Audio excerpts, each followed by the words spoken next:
हमारे बहुत सारे किसान साथियों की गेहूं की फसल अभी 25 दिन के ऊपर की हो गई होगी। तो आज हम इसी विषय पे चर्चा करेंगे कि गेहूं की फसल में 25 दिन से लेके और 60 दिन तक गेहूं की फसल में क्या क्या कार्य हमें करना होता है, कैसे हम कल्ले बढ़ा सकते हैं, कैसे हम पैदावार बढ़ा सकते हैं, हमें कौन कौन सी खादों का इस्तेमाल कब करना चाहिए, हमें सिंचाई वगैरह कब करना चाहिए, हमें पौधे की देखभाल, फसल की देखभाल कैसे करनी चाहिए। ये तमाम जानकारी आज के इस वीडियो के माध्यम से आपको मिलने वाली है।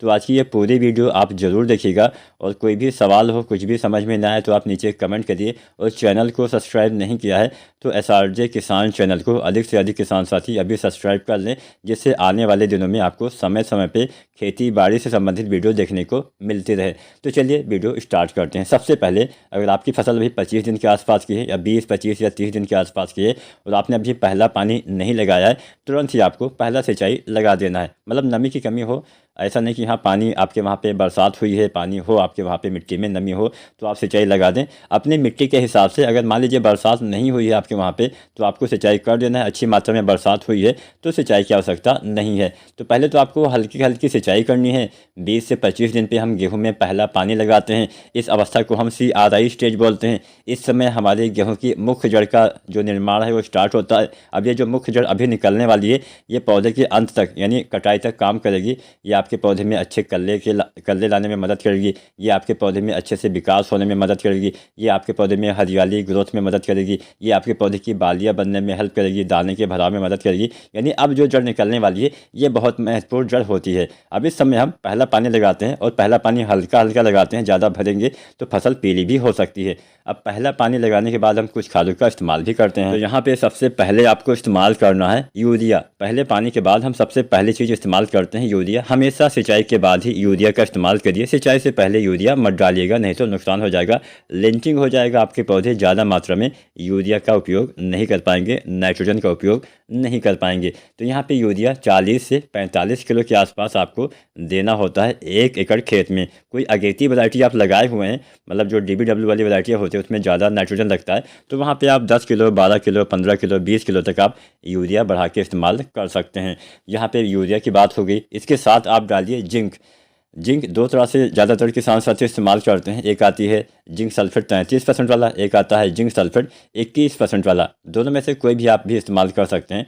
33% वाला लगभग आपको डालना है 5 से 7 किलो, या फिर 21% वाला 8 से 10 किलो आपको इस्तेमाल करना है। इसके इस्तेमाल से पौधे में हरियाली आती है। इसके इस्तेमाल से पौधे अच्छे से भोजन बनाते हैं, प्रकाश संश्लेषण अच्छे से होता है, पौधे में चमक आती है, पौधे की अच्छी ग्रोथ होती है, पौधे में अच्छे कल्ले का फुटाव होता है। तो दूसरी चीज़ आपको इस्तेमाल करना है क्या, आपको डालना है जिंक।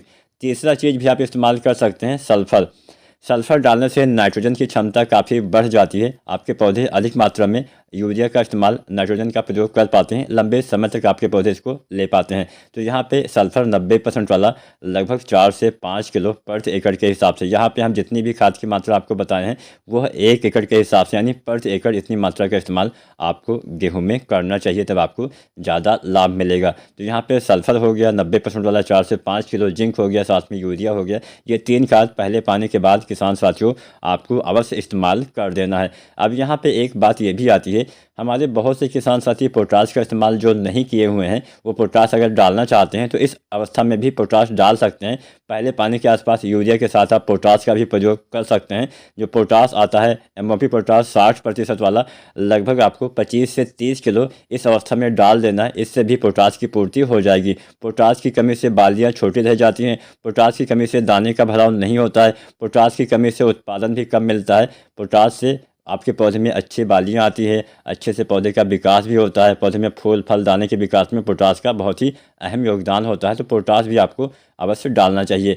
मान लीजिए यहाँ पे आपने DAP की कम मात्रा बुआई के समय डाली हो तो इस समय आप कुछ NPK डाल के इसकी पूर्ति चाहें तो कर सकते हैं। जैसे आप इस समय 12-61-0 का छिड़काव कर सकते हैं। अगर आपने DAP कम मात्रा में डाला हुआ है बुआई के समय तो सिंचाई से पहले आप DAP जो NPK आता है 12-61-0 1 से 1.5 किलो डाल दीजिए और सिंचाई के बाद आप लगभग 1 सप्ताह या 10 दिन के बाद आपको फिर से NPK 12/61 1 से लेकर 1.5 किलो डाल देना है, जिससे कुछ मात्रा में जो फास्फोरस है उसकी पूर्ति हो जाएगी। तो बस पहले पानी के बाद यही करना है। उसके बाद जब आप दूसरा पानी लगाते हैं तो दूसरा पानी लगाते समय आपको यूरिया फिर से डालना होता है। यूरिया दानेदार लगभग 40 से 45 किलो इस अवस्था में दूसरे पानी पे भी आपको इस्तेमाल करना चाहिए। इसके बाद हमारी फसल जो है वो धीरे धीरे गबोट अवस्था की तरफ चली जाती है। मतलब बालियाँ तने के अंदर बनना जब चालू होती है उस अवस्था को हम गबोट अवस्था बोलते हैं, यानी बालियाँ निकलने से पहले वाली अवस्था। इस अवस्था में डालना है 05234, बहुत ही बेहतर काम करता है। 1 किलो से लेकर 1.5 किलो 05234 NPK डालिए। साथ में आप डालिए बोरोन। जो बोरोन आता है 20% वाला, 100 ग्राम से लेके 120 या 125 ग्राम प्रति एकड़ तक आपको बोरोन का इस्तेमाल करना है। ये 2 चीज़ें आपको बालियाँ निकलने से पहले इस्तेमाल करना है। इसके इस्तेमाल से आपकी बालियाँ अच्छी निकलती हैं। आपके पौधे में दाने का भराव बोरोन से बहुत अच्छे से होता है। बोरोन से पोलिनेशन यानी परागण बहुत अच्छे से होता है, जिससे समस्त दाने का भराव सही ढंग से हो पाता है। तो ये 2 खादें आपको जो है वो बालियाँ निकलने से पहले इस्तेमाल करना है। बालियाँ निकलने के बाद आप चाहें तो 0050 NPK का भी इस्तेमाल कर सकते हैं। सही समय पे सिंचाई करिए, सही से उचित देखभाल करिए, उचित मात्रा में खादों का और संतुलित मात्रा में खादों का प्रयोग करेंगे तो आप भी गेहूं में अच्छे कल्ले के साथ साथ अच्छा पैदावार जरूर ले पाएंगे। अगर आज की जानकारी पसंद आई हो तो वीडियो को लाइक करना। कोई सवाल कोई सुझाव हो नीचे कमेंट करिए, और चैनल को अगर सब्सक्राइब नहीं किया है तो SRJ किसान चैनल पर बने रहिए। चैनल को सब्सक्राइब करिए, वीडियो को लाइक करिए, और अपने किसान साथी के साथ, अपने किसान भाई के साथ ये वीडियो आप शेयर भी कर सकते हैं। वीडियो देखने के लिए आपका बहुत बहुत धन्यवाद।